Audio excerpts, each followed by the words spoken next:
គ្រួសារសៀវពិតជាសមជាគ្រួសារធំមួយក្នុងចំណោមគ្រួសារធំទាំង8កាលពីសម័យបុរាណពិតមែនទោះបីជាគ្រួសារសៀវពេលនេះធ្លាក់ចុះពិតមែនក៏ប៉ុន្តែមានមនុស្សដែលមានសមត្ថភាពដូចជាសៀវយានពិតជាល្អខ្លាំងមែនទែនមនុស្សដែលសៀវឈិនត្រូវបានគេគោរពធ្វើជាអ្នកស្នូលតំណែងនៃគ្រួសារសៀវឈិនតើគាត់គឺជាអ្នកណាពិតប្រាកដទៅតែរៀបច្បងអាចបញ្ជាក់ឲ្យលម្អិតជាងនេះបានបន្តិចទៀតបានដែរឬក៏អត់ខ្ញុំសូមទោសផងរឿងនេះខ្ញុំមិនអាចនិយាយឲ្យលើពីនេះបាននោះទេ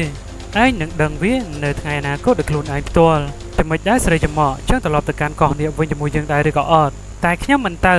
បើមិនទៅមិនអាចបាននោះទេព្រោះថានេះគឺជាបញ្ជានៃព្រឹទ្ធាចារ្យហើយការស្នងតំណែងនៃនាគរីបុរាណគឺមិនទាន់បញ្ចប់ 100% នោះទេហើយណាមួយពេលនេះឯងក៏ទទួលបាននៅផ្លែឈើនេះហងថែមទៀតឯងបញ្ញាប់ត្រឡប់ទៅវិញជាមួយយើងដើម្បីដោះស្រាយនៅរឿងនេះឲ្យកាន់តែលឿនទៅខ្ញុំមិនចង់ស្ដាប់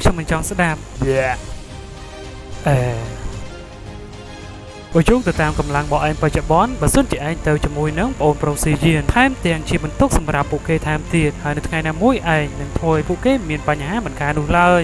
តែបើសិនជាឯងបញ្ចប់នៅការស្នងតំណែងនៃនាគរីបុរាណបានជោគជ័យហើយនោះក៏វាមិនទាន់ជឿពេកដែរទោះបីជាឯងចេញទៅខាងក្រៅ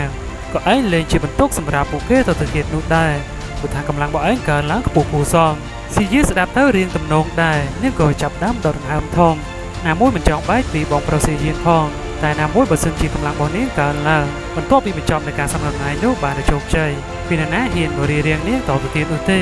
ចំពោះសែននៃអភិទី209គឺមានតែប៉ុណ្្នឹងទេសូមអធិស្ឋានរកកំហុសខុសឆ្គងនៅក្នុងវីដេអូមួយនេះផងដែរដែលមិនមែនជាពាក្យពេញទេបាទទីពេញអាចជាខ្ទង់ម៉ោង6បាទឬក៏ម៉ោង7អីហ្នឹង